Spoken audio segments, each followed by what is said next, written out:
Pues esta realidad, que se llama alma de la persona, tiene varias capas.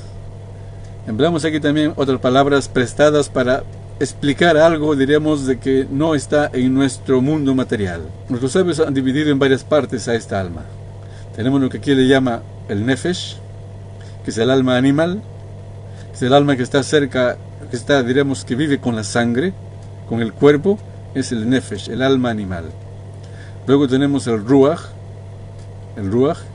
que vamos a decir el viento, ¿sí? El espíritu, que es una capa del alma que produce los sentimientos y está en el corazón. Luego tenemos otra parte del alma más profunda o más elevada, ¿sí? Que es lo que se llama neshama. Neshama ya es la base, la raíz del intelecto, que mora en el cerebro.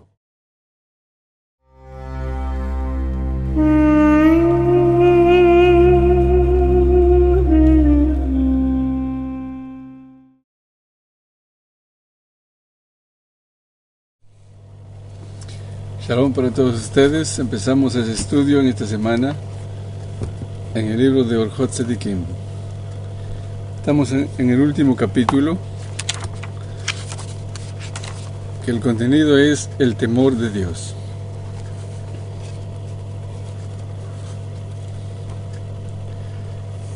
Entonces aquí nos hablaba acerca de cómo conseguir el temor de Dios en la persona. Es que la persona entienda lo que es su esencia, lo que es su alma. Cuando la persona entienda la esencia de su alma, la persona tendrá más temor de Dios. Hasta aquí lleguemos en la vez pasada. Muy bien. Ahora dice así. Y también, inclusive, aunque la persona no sepa todo esto, inclusive aunque la persona no sepa la esencia de su alma, de dónde proviene su alma, la grandeza de su alma, basta con que la persona piense en lo que está por encima de él, por encima de la creación, los planetas, y en lo profundo de su corazón. Como dijimos que la verdad, el corazón lo sabe. Y la persona trate de diferenciar y de comprender el gran poderío de Dios, bendito sea. Y cuando la persona entienda la sabiduría de la creación, simplemente de la creación, de los planetas, de los animales, de los vegetales, de los microbios, de los fenómenos naturales, comprenda un poquito, entonces la persona se va a llenar, se vestirá del temor de Dios. Su corazón, su mente de la persona se llenará del temor de Dios.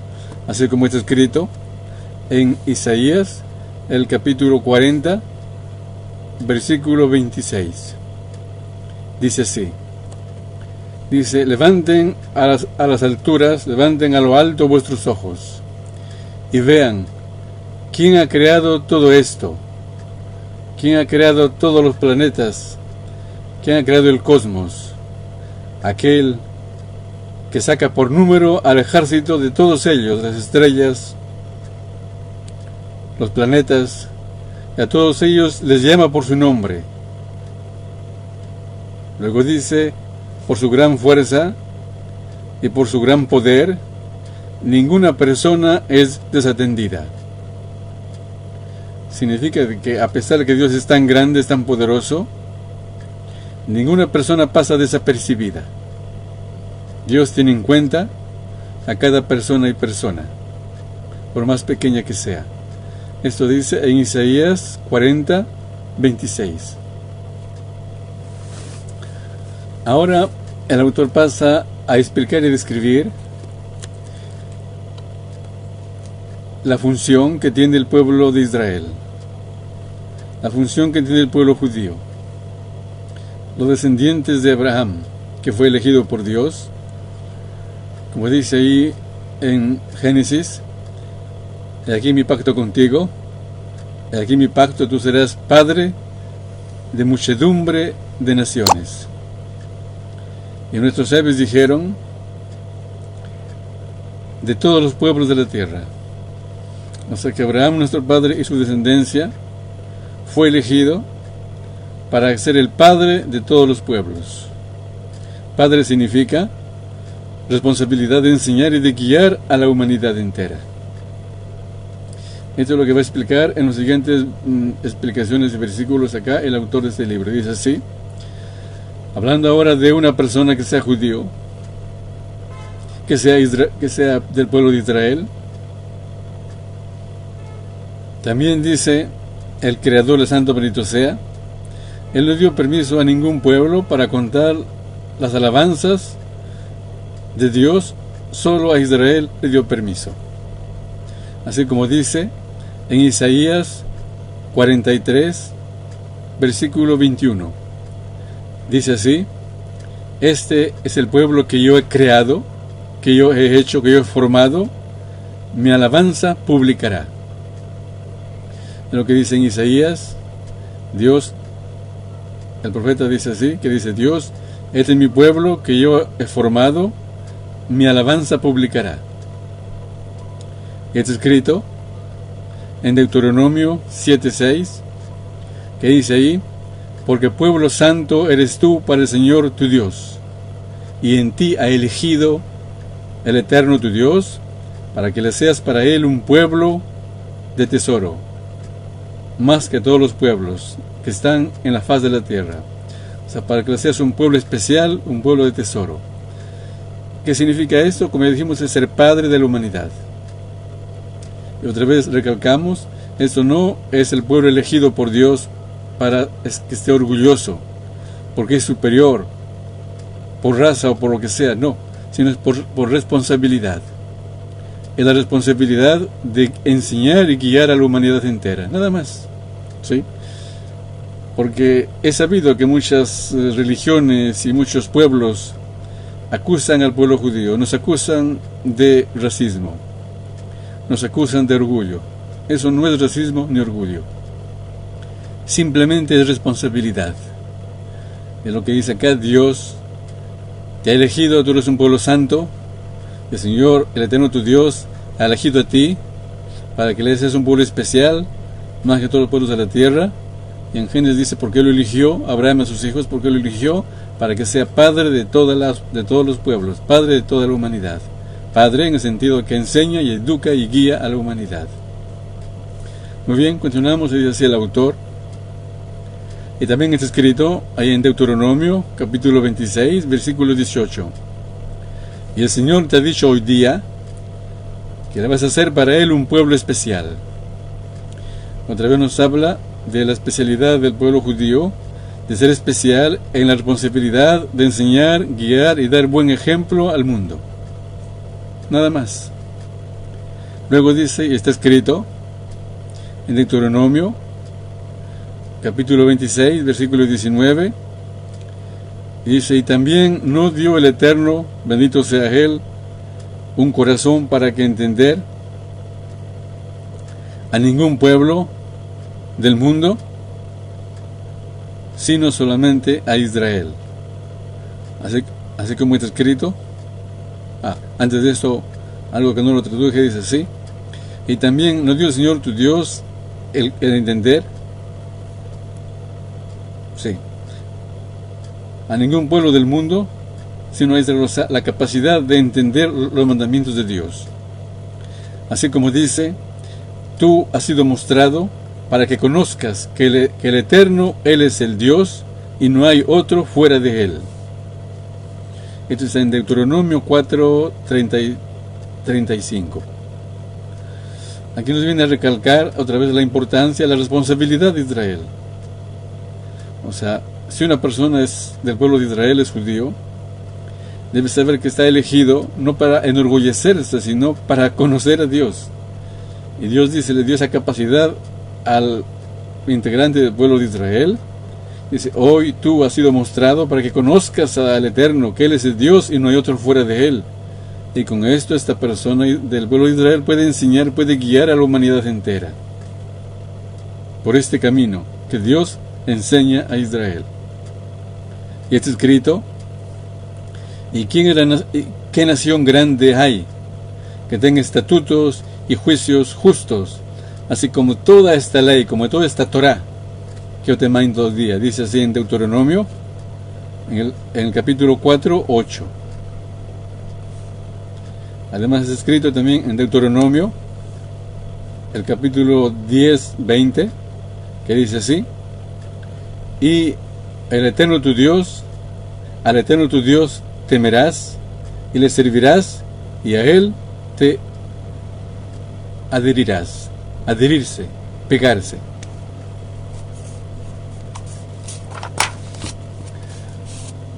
Luego dice, de todos estos versículos, nosotros aprendemos que Israel tiene la obligación de temer al nombre bendito de Dios, ¿sí?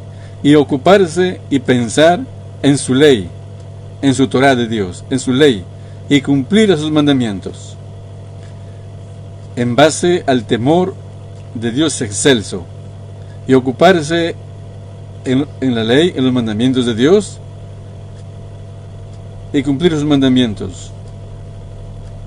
Luego dice, y debido a que la persona se va a ocupar en estudiar la ley y comprender todos sus significados de los mandamientos de Dios, sus motivos y cosas nuevas que se va a aprender de ahí, del Pentateuco, que es la Torá escrita, entonces la persona sí va a adquirir sabiduría, adquirirá sabiduría para conocer el nombre bendito de Dios y su fuerza y su poderío y su grandeza y sus obras grandes y terribles y maravillosas, así como está escrito en el Salmo 66, versículo 3, que dice ahí: díganle a Dios, cuán terribles son tus obras. Es lo que debe decir una persona que estudia la Torá, que estudia la palabra de Dios. Especialmente aquí hablando de uno que es del pueblo de Israel, porque él está elegido por Dios. Dios lo eligió, lo separó de los pueblos, no para que se enorgullezca, sino para que enseñe a la humanidad. Y para que enseñe tiene que aprender. Es lo que dice acá, para que entienda el significado de la palabra de Dios, sus motivos, cosas nuevas que aprende de ahí, sea más sabio, para conocer al nombre bendito de Dios, a su fuerza, a su poderío, a su grandeza, a sus grandes obras, terribles y maravillosas, ¿sí? Como dice en el Salmo, y digan a Dios, cuán terribles son tus obras. Además está escrito, ahí en el Salmo 139, versículo 14, dice, te alabaré, porque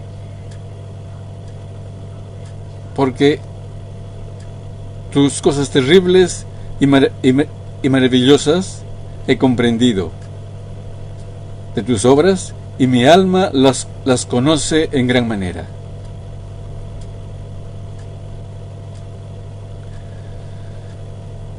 ¿Sí? Dice, te alabaré porque terriblemente me he maravillado de tus maravillas, de tus obras, y mi alma las conoce en gran manera.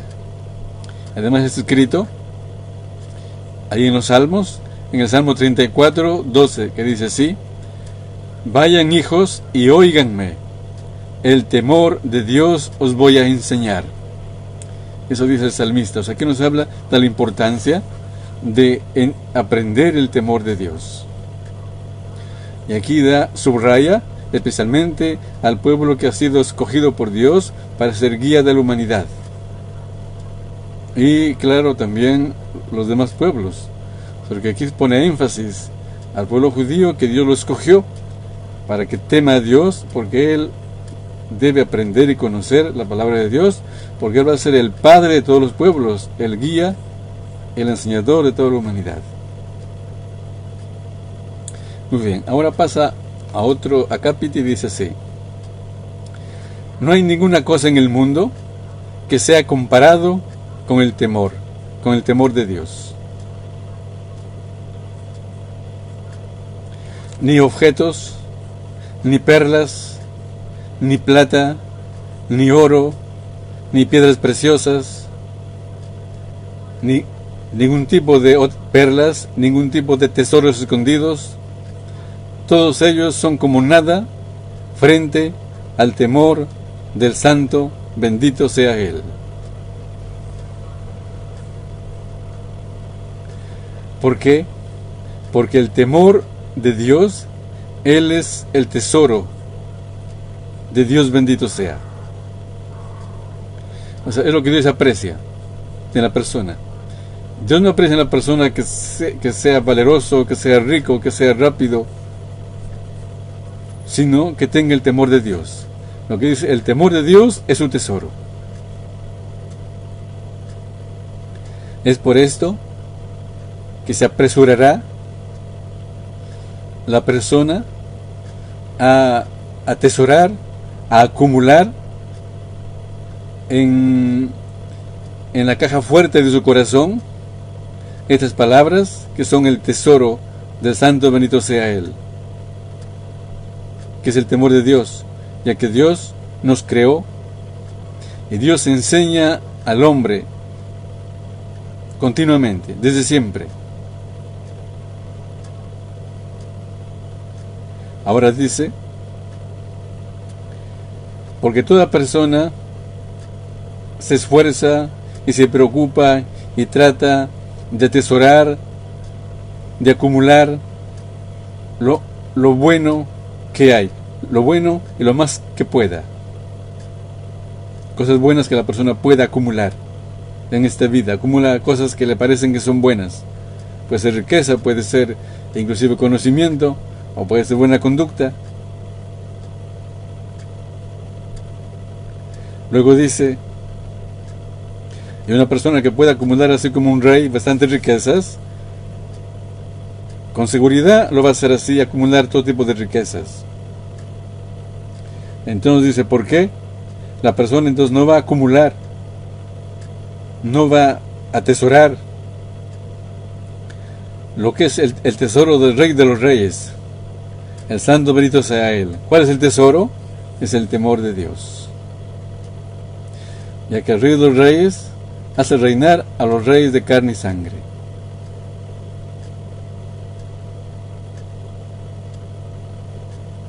Luego dice, y ahora te voy a hacer conocer la sabiduría del alma de espíritu y el alma elevada. Entonces aquí quiere hacer un paréntesis. Aquí el autor nos va a explicar los grados, los grados se puede decir del alma humana, y también de los seres vivos. Todos ustedes conocen lo que es el cuerpo, eso no hay por qué explicarlo, ¿sí? Cada uno tiene su cuerpo, su forma, su color, su capacidad y sus valores que tiene el cuerpo, sus facultades, 5 sentidos, además fortaleza física, de salud y lo que sea. Aparte de eso hay lo que se llama la vida del cuerpo. Es algo inexplicable, incomprensible qué cosa es la vida. Se lo puede conceptuar, determinar, pero no se puede comprender qué cosa es la vida. Es más allá de lo material. Es lo que se llama ya parte es la metafísica, más allá de la física. Entonces empleamos una palabra para toda esta realidad, se llama espiritual. Luego tenemos la vida de la persona, del ser humano, porque tenemos vida del cuerpo, es diferente, quiero explicarme. Tenemos, por ejemplo, la piel. La piel del ser humano tiene su vida propia. Sacan células de la piel y lo cultivan para que esa piel injerten al cuerpo cuando haya quemaduras. Esa piel tiene su vida propia. Esa es la vida de la célula humana, ¿sí? Luego tenemos los órganos del corazón, tienen su vida propia. No es la vida humana. Ese corazón lo injertan y sigue viviendo en otro cuerpo. Aquí hablamos de la vida del ser humano, cada persona así como es, cada uno según sus nombres. Tenemos por ejemplo Carlos, tenemos por ejemplo Simón o Simeón o Shimón, Leví o Judá, ¿sí? Y así por el estilo, o Noé, Noah, tenemos Israel. Son nombres de personas Y esa persona entonces no es su cuerpo, ni tampoco es la vida de su cuerpo. Su cuerpo puede estar vivo, pero él está muerto. Es lo que pasa cuando una persona se muere, deja de respirar, su cerebro deja de tener ondas cerebrales, pero su cuerpo sigue vivo. Sus células, su corazón, sus riñones siguen vivos. Una vez que murieron, ya no se puede hacer trasplante de órganos, ya no. Entonces aquí hablamos de esta alma, no de la vida del cuerpo, sino de la vida del ser humano, que es el alma. Entonces aquí nos faltan palabras para describir esta realidad.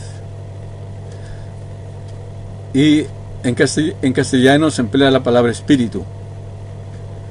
Y espíritu es del latín y del griego, que es algo volátil, es como el alcohol. Alcohol es espíritu. Son cosas espirituales, cosas que vuelan, ¿sí? Desaparecen. En el hebreo es igual, aparecido. Para describir esta realidad que no es material, se presta unas palabras, que es el viento, el ruaj. Ruaj significa el viento. Entonces se presta esa palabra de que existe en la materia, que es el ruaj, que es el aire en movimiento, para describir fuerzas no materiales, pues son palabras prestadas. Luego tenemos el alma. ¿Qué cosa es el alma? Es lo fundamental, es lo básico de la persona, pero ¿qué cosa es? Es una realidad espiritual. Es una palabra prestada espiritual, para describir una realidad más allá de lo material. Entonces, esta realidad, que se llama alma de la persona, tiene varias capas. Empleamos aquí también otras palabras prestadas para explicar algo, diríamos, de que no está en nuestro mundo material. Entonces, nuestros sabios han dividido en varias partes a esta alma. Tenemos lo que aquí le llama el nefesh, que es el alma animal, que es el alma que está cerca, diríamos, que vive con la sangre, con el cuerpo, es el nefesh, el alma animal. Luego tenemos el ruaj, que vamos a decir el viento, ¿sí? El espíritu, que es una capa del alma que produce los sentimientos y está en el corazón. Luego tenemos otra parte del alma más profunda o más elevada, ¿sí? Que es lo que se llama neshama. Neshama ya es la base, la raíz del intelecto, que muere en el cerebro. Luego tenemos lo que se llama la hayá, el alma, parte del alma que se llama hayá, que es la base de la voluntad humana, que generalmente eso nosotros conocemos como el yo, lo que le llaman el alter ego, el yo elión, el yo elevado. Es el alter ego, son palabras griegas, ¿sí? Alter es elevado, ego es el yo alto, ¿sí? Entonces esta es la voluntad. Y la voluntad, ¿dónde está? Está en lo profundo del cerebro. Tenemos ya la otra parte, que es se puede decir la pura esencia del ser humano, su alma, que se llama ya la yejidá, la única, que es esta por encima del cerebro, o sea, no tiene contacto con su cuerpo material. De eso nos va a hablar aquí el autor. Le explico todo esto para que entiendan lo que después nos va a explicar. Entonces, esta alma, cuando la persona empieza su cuerpo en el vientre de la madre a formarse, después de 40 días, el alma viene a ese cuerpo. Pero no el alma, porque el alma es una conciencia demasiado consciente. No puede estar en un niño que gatea, o no puede estar en un feto adentro en el vientre de su madre. Llega la capa más inferior, que es lo que se llama el nefesh, que es el alma animal, que está en la sangre, que es la base de los instintos, ¿sí? Que es el comer, el beber, la procreación, otros instintos básicos. Es el nefesh.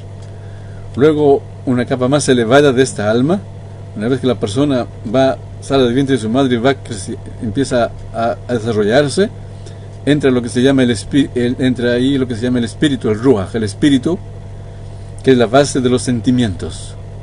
Los sentimientos es el amor, el odio, la envidia, la cólera, el orgullo. Es el espíritu. Luego tenemos otra parte del alma, cuando la persona un poco más se desarrolla, surge el intelecto. Eso va a variar, algunos a los 6 años, 5 años, algunos a los 9, algunos a los 10. El intelecto se desarrolla. Eso es lo que se llama ya aquí la neshama, es más elevada. Entonces, hablamos del intelecto, que es el raciocinio y la lógica, está en el cerebro. Esta neshama no se contamina. Lo que se puede contaminar del alma con las acciones materiales del cuerpo es el ruach, los sentimientos, y los instintos, que es el nefesh. Y lo que se llama ya la haya, que es otra parte del alma un poco más elevada, es la voluntad. La voluntad lo descubre la persona cuando hacemos algo irracional y luego nos arrepentimos. Decimos, pero ¿por qué hice semejante cosa? ¿Por qué hablé semejantes palabras? ¿Por qué hice semejante torpeza? Pero, ¿qué pasa? Si en el momento que yo lo hice, pensaba que yo lo hacía. Luego me doy cuenta que yo no lo hacía. Entonces, ¿quién lo ha hecho? No es yo, es la voluntad.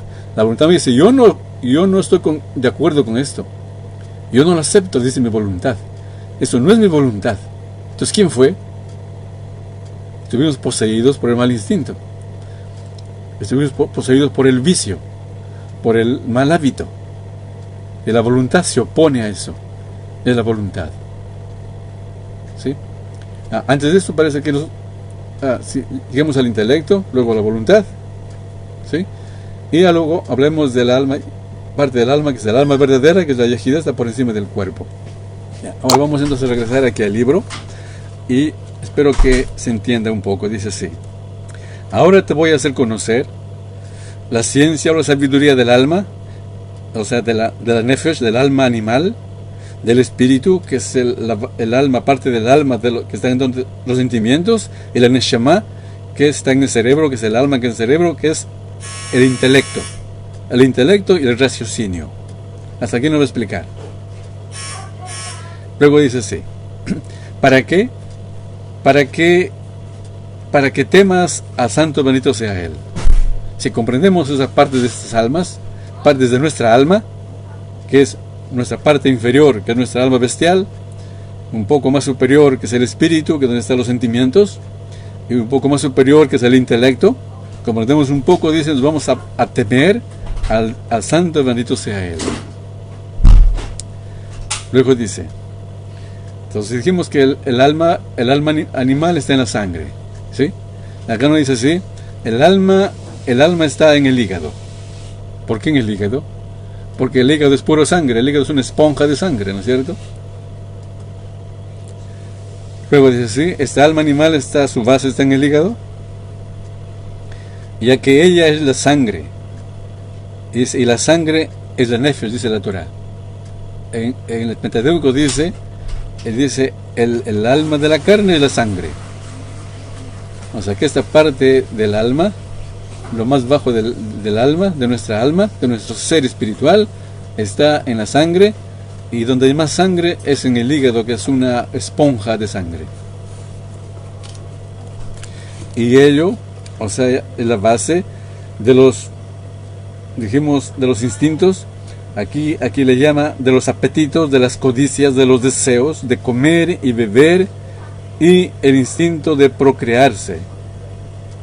Todos estos apetitos, instintos básicos de la vida: comer, beber y procrearse. Y debido a que el hígado está lleno de sangre, entonces hay un deseo tremendo de saciar a la persona con placeres y con goces y con goces vanos y diversiones. Esto es lo que dice ahí en Proverbios. Dice: el alma, esta alma bestial, no se saciará. lo que dice en Proverbios 27:7. El alma, o sea que hablamos del alma bestial, no se saciará. Esa es parte de nuestra alma, pero como es la más baja, que está en contacto con el cuerpo, con la sangre, ¿sí?, es la base de los instintos primarios de la vida. Y esto es algo que puede ser muy infantil, muy primario, y podríamos decir así, sin ofender a nadie, es así, para que entender, es muy bestial, o sea, muy animal.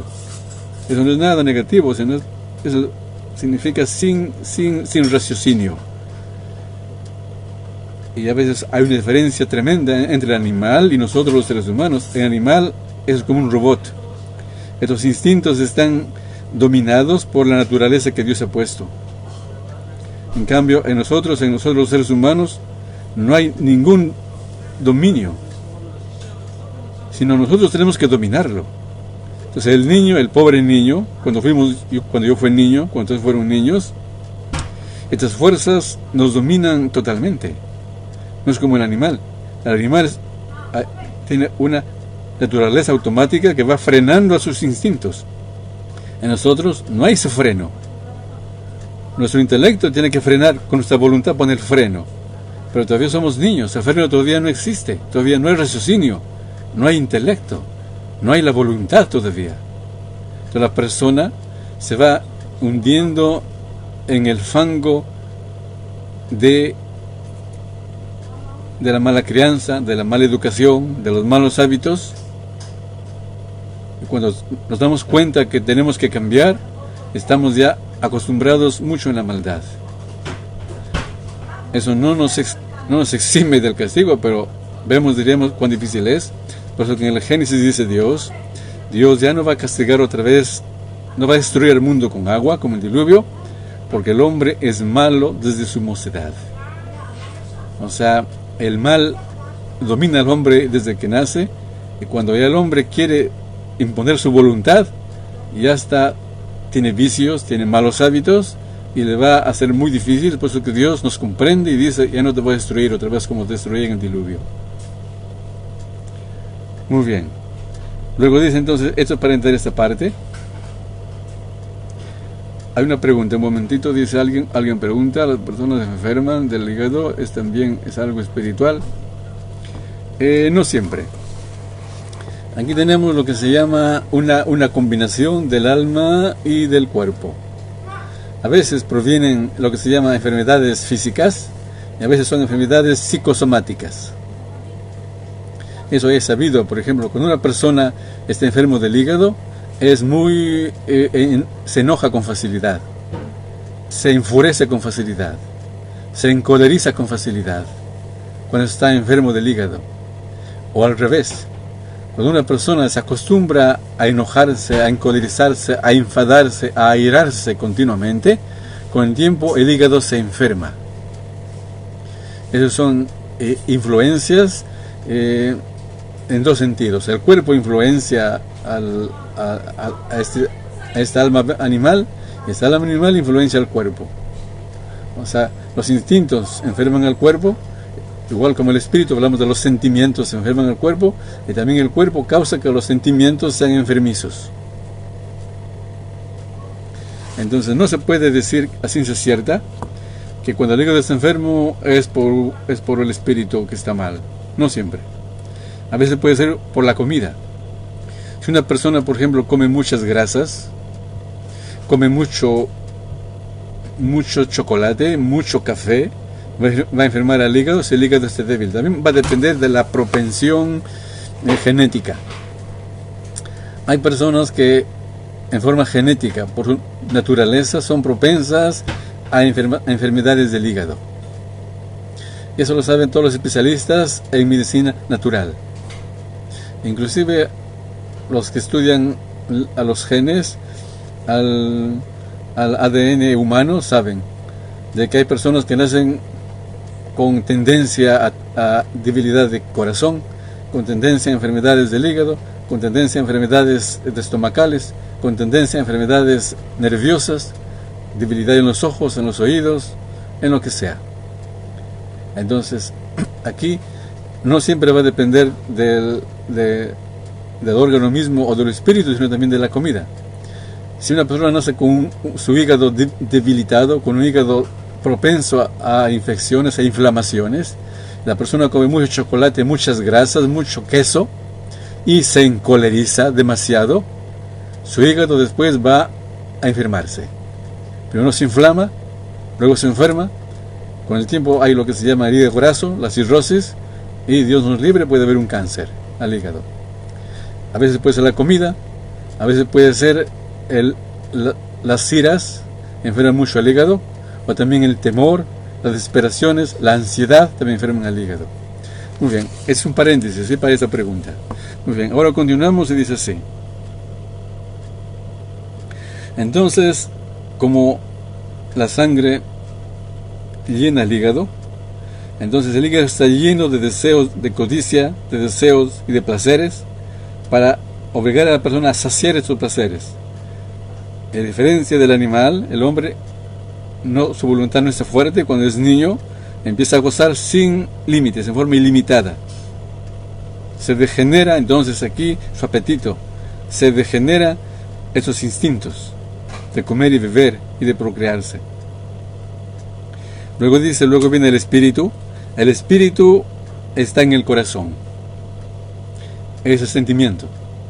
Entonces el centro del espíritu, de la alma un poco más elevada, esta parte más elevada del alma que se llama espíritu, está en el corazón, y es la base de los sentimientos, como dijimos, y es la que pide dominio y grandeza y reinado en el corazón de las personas, para perseguir tras el honor, el orgullo, el honor, la fama, los aplausos. Es este espíritu, está en el corazón. Por lo tanto, el orgullo del corazón se le llama, dice, dureza de espíritu, gasut de ruach, un espíritu duro, fuerte, grande, tosco. Ese es el orgullo. O sea, espíritu tosco, espíritu grueso, es el orgullo. Así es en hebreo. Y esto también, o sea, esta parte del alma es la que levanta el corazón, o sea, enorgullece al corazón de las personas para dominar a otros, para engrandecerse y para enorgullecerse.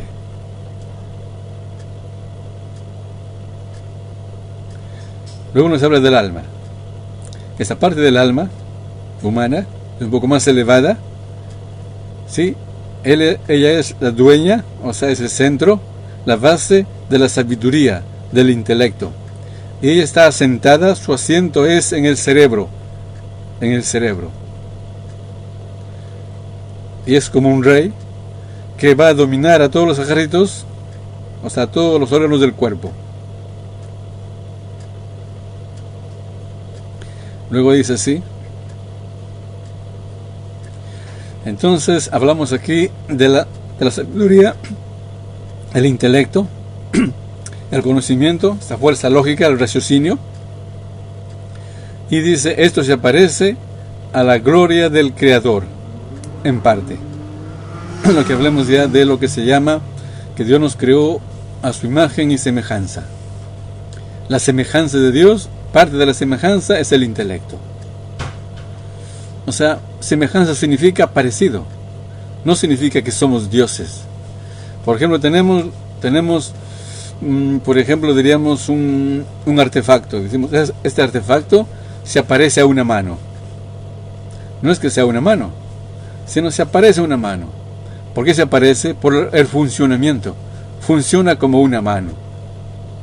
Por ejemplo, el computador se aparece a un cerebro, pero no es un cerebro, o sea, no tiene la forma ni siquiera cerebral. Entonces, ¿por qué se aparece? En el funcionamiento, es el parecido. Entonces, Dios creó al hombre a su imagen y semejanza. Somos semejantes a Dios en el parecido del accionar, de las facultades. Y las facultades, una de estas facultades es el intelecto, es lo que dice acá. Es un poquito del parecido de Dios en el intelecto, porque el intelecto de Dios es infinito, es inalcanzable, es incomprensible, es lo que dijimos. Por ejemplo, cuando las personas, ingenieros acá en el mundo, quieren construir un avión muy pequeñito que vuele, no lo logran. ¿Por qué no lo logran? Porque las partículas del aire, con respecto a las alas del avión pequeñito, son muy grandes ya.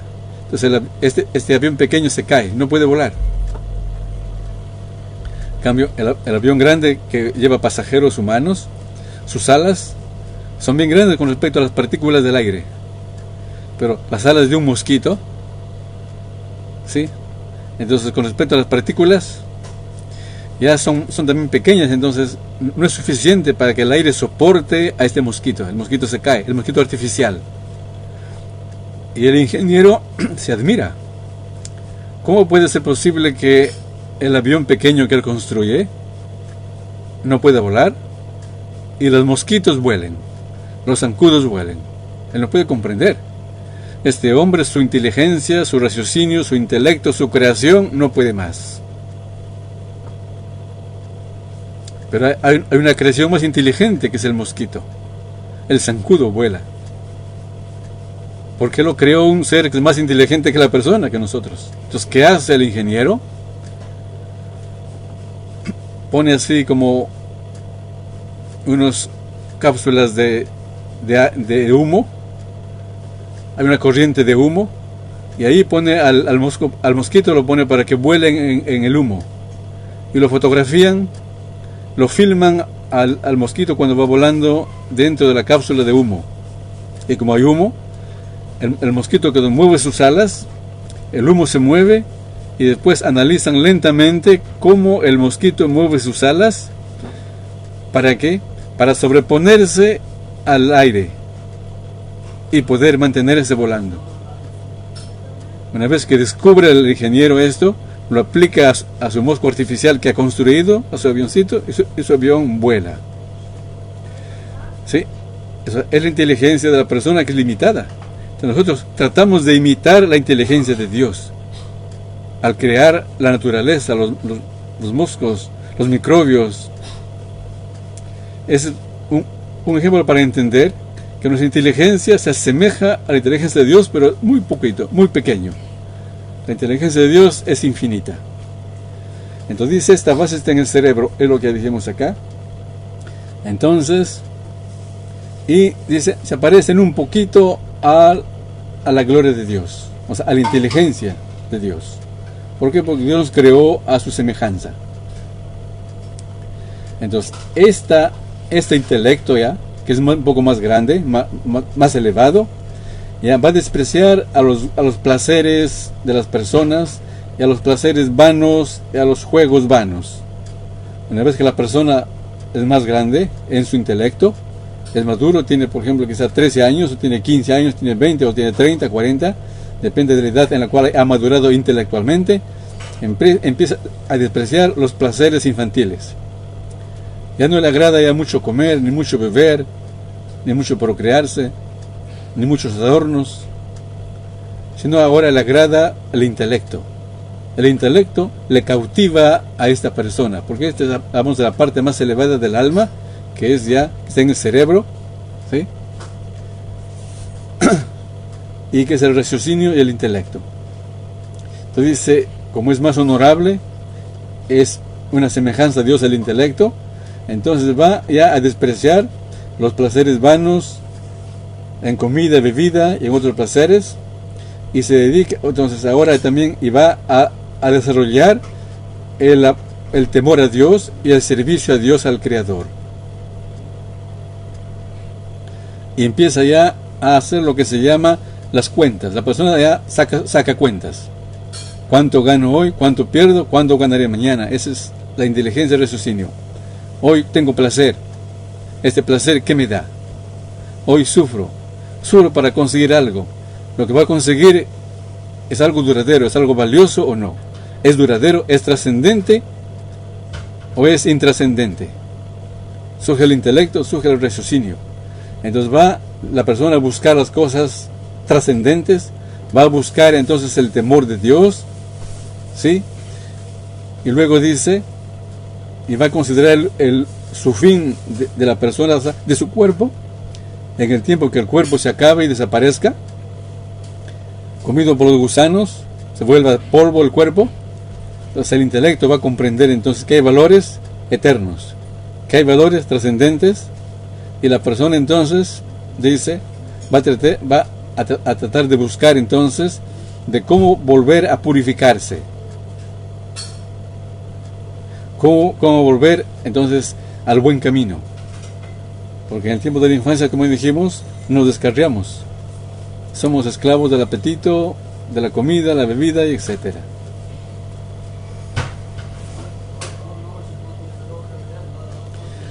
Entonces, cuando la persona sabe su fin, en base al intelecto, al raciocinio, su cuerpo va a morir y su alma tiene que rendir cuentas al Creador.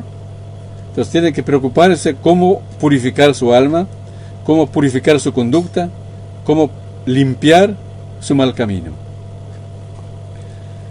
Muy bien, hemos llegado aquí a esta parte y nos detenemos en este punto.